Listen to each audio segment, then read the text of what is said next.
ni Lenny. Katanungan po mula kay Lenny. Hingi lang po ako ng advice, no, attorney.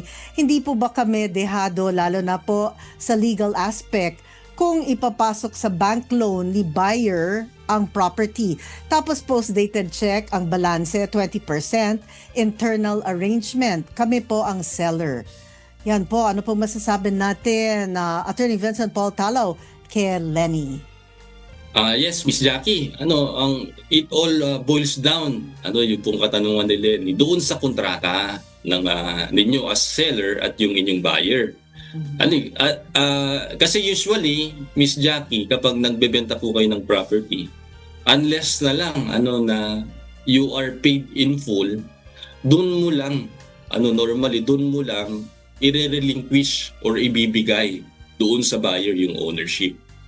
Ngayon, kung merong ganitong arrangement, usually ang kontrata diyan is conditional, not absolute, conditional sale. Kasi doon mo lang dapat ipagkatiwala doon sa buyer yung karapatan ng ownership doon sa binebenta mong property once na fully paid siya.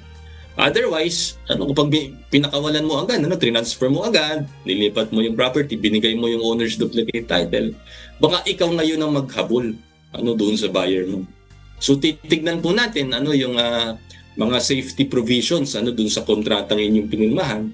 Pero much better sumangguni po doon sa isang abogado para naman na kayo'y mabigyan ng tamang payo nauukol naman doon sa inyong sitwasyon. Kung yan man ay pinasok sa bank loan, kung ano yung magandang protection ninyo, napipirmahan ninyong kontrata para hindi po kayo mauwi sa pagkalugi o sa pagkadehado.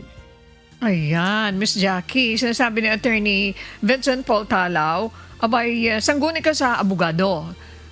As much as possible, wag yung conditional sale ang pipirmahan mo. Wag yung absolute sale. Instead, conditional sale. Tama po, attorney? Wag siyang papasok doon sa absolute. Yes, Instead, that's the conditional.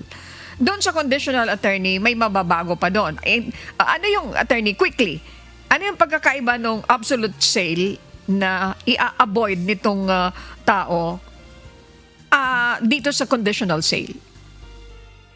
Absolute, by implication, wala nang condition yun, at sa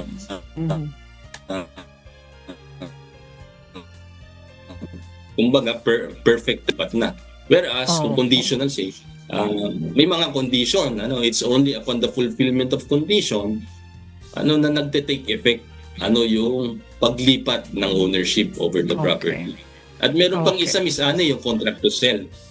Usually yan yung the best na pasukin. Ibig sabihin, ibebenta mo pa lang. Saka mo pa lamang bibitawan yung property once na fully paid ka na. Doon sa consideration, sa usapan ninyong presyo.